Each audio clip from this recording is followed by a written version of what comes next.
Swirski, who just walked in. He's our next speaker, and he describes himself as a literary scholar with a background in American studies, training in analytical philosophy, and a temperament of a scientist. And he also says that he aims to strip the varnish of cultural myths and academic dogmas in order to get to the sometimes less appealing but always more satisfying truth underneath. Pete, the floor is yours. Well, as you probably heard, I do suffer from the disease that plagues all humanists, the disease called science envy. That's why I like to describe myself as someone who has a temperament of a scientist. I want to focus on the theme of today's presentations. What's the use of the human sciences? The term itself, human sciences, happens to be an oxymoron that I think all of us have remarked on, but I want to dwell on it for a little while because to my mind, it doesn't make very much sense. If you're a humanist, at least in the traditional humanist understanding of the word humanist, then you are not a scientist and vice versa. I was struggling for a very long time, ever since we started to talk within the Collegium of celebrating the 10th anniversary. I was struggling with an answer, what my answer would be to this question, what's the use? And I have come up, after weeks and weeks of ruminations, I've come up with an answer, and it's very clear. I don't know. For a very simple reason that I'm not a scientist. I'm a mere literary scholar.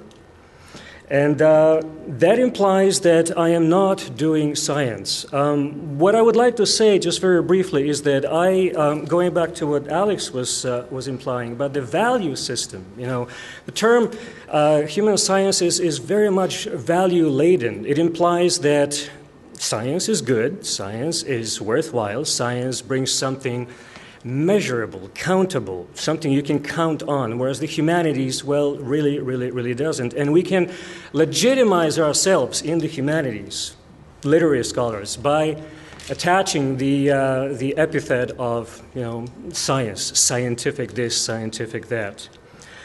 I don't like this. I don't like this very much for a very simple reason that I don't feel that humanities need to be justified in terms of science. Albert Einstein, regarded by just about everybody as the greatest thinker, the most profound thinker of the 20th century, was not a scientist, in the sense that he never ran a single experiment. Okay? The guy was doing the same thing as I do. He was sitting with pen and paper. Keyboards were not around yet, but I imagine he would have availed himself of one. He was sitting with pen and paper, and he was ruminating, and he was coming up with stuff, okay? That stuff had consequences, yes. But he was not a scientist. So it seems to me we don't need to evaluate the humanities, literary scholarship, musicology, whatever it is that's, far on the left of the academic disciplines. We don't need to falsely legitimize it by claiming that we have something like the human sciences. It's basically the old saying, right? We've all heard it. If you can't count it, it doesn't count, right? Well, I happen to disagree with this, and if you also disagree with this, then there is no need for these false justifications, false legitimizations. We really don't need them, I feel. Of course, I can see frowns, okay? You may be thinking, well, Pete, you are not Einstein, right? Maybe not. You haven't read my books. Don't judge the book by the cover, okay? There is research going on in literary studies that is very valuable, that has no need to hide behind the word scientific.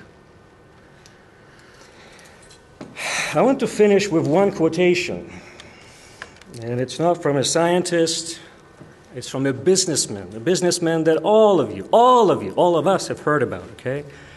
Here's the quote. Technology alone is not enough.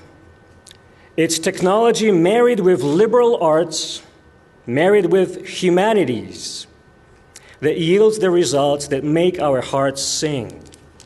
Now, this sounds like a very utopian, artsy-fartsy statement. It was made by a guy who until very recently, was running the richest company in the world. In other words, we are talking about somebody who knew his stuff and made billions, gazillions of dollars doing it. This statement was made by Steve Jobs earlier this year, okay? The CEO of Apple. Okay, thank you.